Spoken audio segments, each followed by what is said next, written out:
Hey guys, it's Maddie or Books with Maddie, and today I am going to be going through my mid-year book stats with you. So I've been seeing a lot of people doing this. These are like one of my favorite videos to watch is people go through their stats. I don't know, I love graphs, love things like that. I don't like math, but I like graphs, I like visuals, I like to see it. Anyway. As you might imagine from my previous statement that I don't like math, I struggled quite a bit with making this, and this technically wasn't supposed to come out the day that it's going to come out, but I deleted 90% of my footage for the video that was supposed to come out today. So instead we are doing mid-year book stats. So I did all of this data today very quickly. It's now very late in the day, so if the lighting changes drastically throughout this video, that's why. Yeah, I mean, we'll just get right into it, I guess. So how I'm gonna be doing this is, I don't know. I don't have a plan at all for how this video is going to go. I'm just gonna completely wing it and hope it goes to the best. I'm gonna be doing a little bit of comparison, 2020, 2019, see what's going on there. So yeah, we'll just go right into it. So first I'll start off with my Goodreads reading challenge situation. So how many books I want to read this year. And at the beginning of the year, set my goal for 65 books, and it's still there, and I'm on track. I read 47 books, and I am saying this 47 books, but that's into July. So I've read 47 books this year, but I'm filming this on July 12th. So a couple of those are from July. So my data, all of it is compiled up to the last day of June, and not including what I've read in July so far. So only 42 books of those were from January to July. So basically, when I say the books I read this year, I'm not counting what I read in July. I'm just counting what I read in January to June. Okay, so 42 books is how far I'm in my Goodreads reading challenge. But first, and I'm gonna scoot over a bit because I have pie charts, but they're kind of a mess. So we're gonna go through a couple different stats and see what happens with it. So starting off, we're gonna go through how many books I read each month. So I read a total, so this is 42 books. It should add up to 42. Basically, I've read, this is pretty typical, this is how I expected it to look. Obviously, June and May have the most because I was off of school, and then January, half of the month I wasn't in school, so that's why it has a lot. So this is where I expected it. I do think that July will be my biggest reading month because of the reading rush and things like that. So we'll see how that, looks compared to these. If we're looking at 2019 reading stats, now this is a little bit different because in 2019 was the first year I started seriously reading again, and I didn't realize I was gonna do that at the beginning of the year. I set out a goal for 30 books, and I basically thought however I get to that goal, whatever. I ended up reading 57, I think, but it was very haphazardly done. I don't even know if I knew about booktube in the beginning of last year, but I became very passionate about reading about halfway through the year. So the first 6 months of the year are a bit of a but we're gonna look at them anyway. So as you can see from this, I only read one book in both January and April. I think the reason for that is I was reading other books, but I wasn't completing. So the way that I've structured this is what month I completed a book in is the month that I put that I read it, unless I read a majority of it in another month. So yeah, that's how it looks like. It's not pretty. Next, looking back at 2020 stats, we'll look at the star ratings, so what I rated the books that I read up until June, and the biggest section is surprisingly 5 stars, and I was shocked by this for multiple reasons. I was just talking to my friend Morgan the other day and telling her that I felt that I hadn't read as many books that I enjoyed this year as I read last year. I felt last year that I was reading books that I really enjoyed and that I was feeling very passionately about. I have this 6-star concept, which is basically a book that I wish I could give 6 stars. It's better than 5 stars. It's a 6-star book, and that's not a real thing, obviously, but I always I haven't had a 6-star feeling this year yet. I think some of my 6-star feelings from last year were Blood, Water, Paint, Lovely War, Serpent and Dove. I just haven't had that this year, and that was pretty disappointing. But I was also pretty surprised that I gave so many books 5 stars this year, and I don't really know why that is. I think that I usually rate things higher at first, higher than I actually feel about them, and then I go back and lower them. And I went through all of them and I really couldn't decide which ones I wanted to give like lower down. I read a lot of classics this year for school, and a lot of those I really loved, and so that kind of added into it a lot. And also I read some books from really like esteemed authors. I don't really know why. I was honestly surprised. I thought that my 4-star category would be much bigger than my 5-star category. So I don't really know what this is about. I don't know what delusion I have been living in, but that's the way it is, I guess. Usually my 3-star category and my 4-star category are the biggest, but I guess I've been reading a lot of great books this year. I don't know, maybe I'm grading books too easily. I think sometimes I get swept up in the moment of finishing them, and then I'm like, yes, 5-star, 5-star, you get a 5-star, you get a 5-star. And like, I'm probably a little bit too generous. And I did lower some ratings, you'd be proud of me.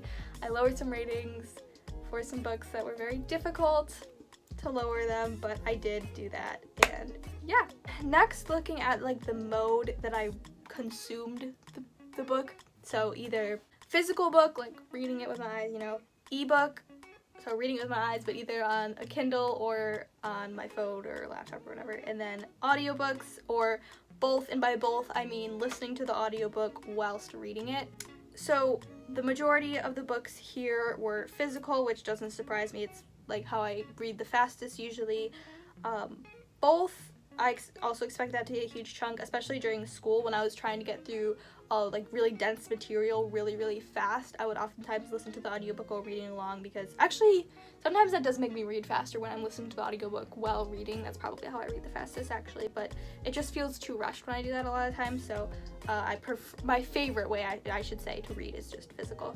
And then I read 2 ebooks this year, which I'm just discovering, like ebooks like that. Not that I didn't know about them, but like I've just started to appreciate them, I guess I should say. And my aunt has lent me her Kindle for a undisclosed amount of time, so I'm reading a bunch of books on that and stuff. And then 1 audiobook. I didn't know that I could listen to audiobooks and comprehend the information while I was listening. I always used to think that like I don't have good auditory learning skills, so I always thought I couldn't do that, but I've been doing it a little bit this year, and I've actually listened to 2 this year, but one of them is in July, so you know.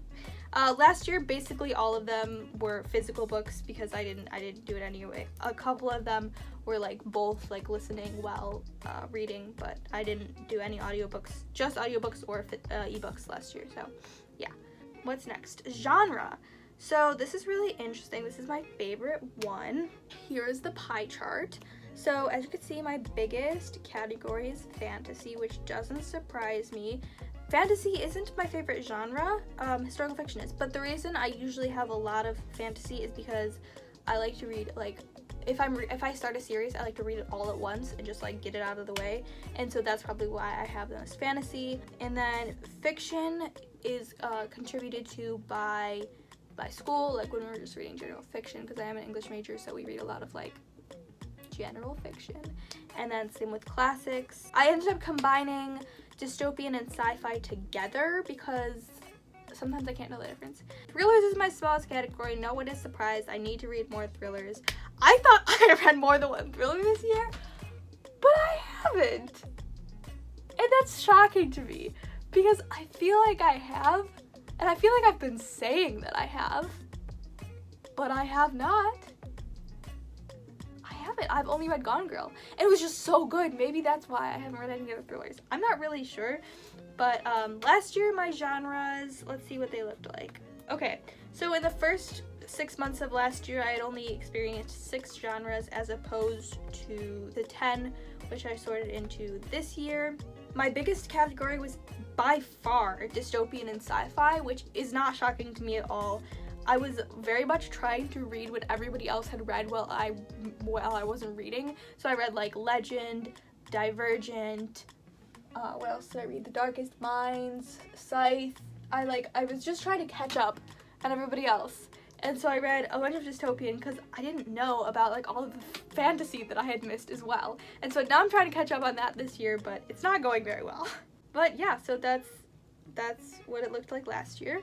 Moving on to if I'd read from an author previously. I wasn't sure what to title this category, so I just titled it, I think, have I read from this author before, or something like that, which is like one of my favorite statistics to look at, because it's kind of like a weird balance of like I constantly want to be experiencing new authors. I also want to make sure that I'm continually supporting authors that I love. But basically, I would like to be about half and half. That would be my goal. Maybe slightly more new authors, just because I am like pretty new to like reintroducing myself to reading and stuff like that, so I don't have a lot of authors that I've read from previously, just because I've only started seriously reading last year.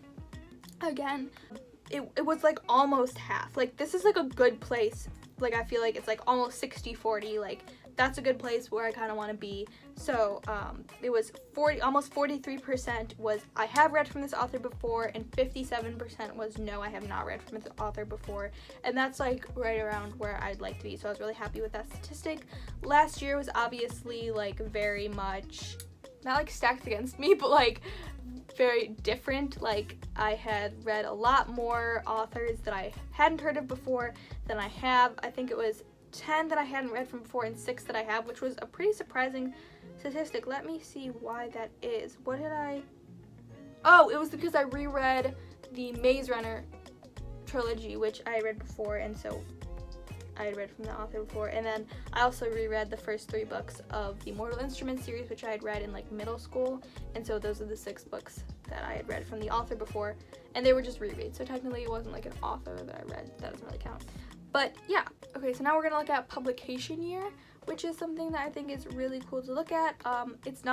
It's like, it always makes me feel really bad because I don't read a lot of like recent books that come out, a lot of new releases, just because they're always so expensive when they come out. And like, I'm kind of like, I want to save my money. I don't know. It just feels like, I don't know, I have a hard time buying books like brand new and stuff like that. So a lot of times I get my books from like thrift stores or thrift books or discount stores, things like that. So this is the pie chart for publication year. I'm not too unhappy with it. I sectioned it off by time period. So we have pre-1900s, which is some classics and plays that I read in school. And then we have 1900 to 1950, 1951 to 1999, 2000 to 2010, 2011 to 2016, 2017 to 2020. Those are the year chunks.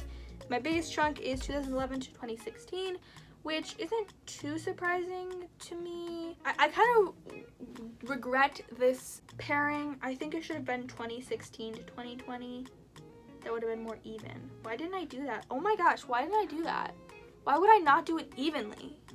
I don't know how much that would change. Maybe I should change that. I don't know. I still feel like that, despite that weird thing that I did with the years, I should have had a bigger chunk. I would like to have a bigger chunk of 2017 to 2020 books, because I would like to obviously read more new releases so that I could like talk about more relevant things and like give you guys reviews of books that are out now and people are talking about. So yeah, that's what's up with publication year. For 2019 statistics, my biggest was also 2011 to 2016, and yeah. So next we'll look at the age demographic, so YA, adult, middle grade, whatnot. For this, I would like to keep it pretty much half and half YA, half adult, and then a couple middle grade, which is exactly what happened this year without me even trying very hard. We had 20 books were adult, 19 were YA, and 3 middle grade, and those 3 middle grade were Harry Potter. I would like to get more into the middle grade genre. I think that's a really cool genre, and especially because I work a lot with kids, I think that's really interesting to see how books are structured differently for a different age group. I just find that really interesting. So yeah, this is like pretty much where I want it to be. Yeah, I think I only read 2 adult books in the first half of last year, yeah, and 14 YA, so whoops. And then the last category that I have is how much did I cry last year? Or no, this year. So how much did I cry this year? This is like my thing. Like, I cry a lot when I read books, and I don't cry as much anymore because like I've noticed the trends and I see them coming. I see when somebody's gonna die and I'm like, I'm not gonna get hurt by that, or I see what's gonna happen and I don't get hurt by it. But I do cry very easily over books. I have a shelf on Goodreads called Books That I Cried Over, something like that. Books that made me cry. And it has all of the books that made me cry. It is like a ridiculous list of just like stupid books that made me cry. So I calculated out of the 42 books that I read this year how many made me cry, and it was actually only 7. That's not bad. So 16% of the books made me cry, and 83% made where I had dry eyes. That's what I call this category, dry eyes. So yeah, and then last year it was 6 books made me cry and 10 books didn't, which is very close to each other. Like, that is quite a big percentage of the books made me cry. I think it is, I think I wrote it down. So for last year, 37% of the books that I read in the first half of the year made me cry, whereas this year is only 16% of the books made me cry. So I'm doing better.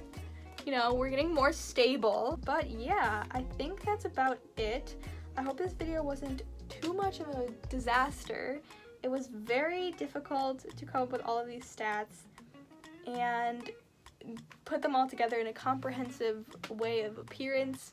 So I hope you enjoyed. I hope that this wasn't too much of a mess. I'm sure I missed like some statistics. Like, I didn't do the gender of the author, which I know that some people do. I know that I read a majority of women authors, and I would like to obviously explore male authors and things like that.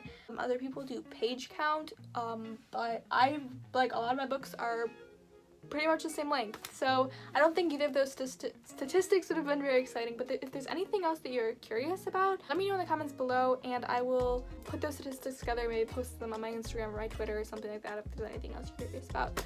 But thank you so much for watching. I hope you enjoyed. Let me know how many 5-star books you read this year, or what your favorite book was in the first half of the year and things like that. Let me know all the things, and I will see you very, very soon.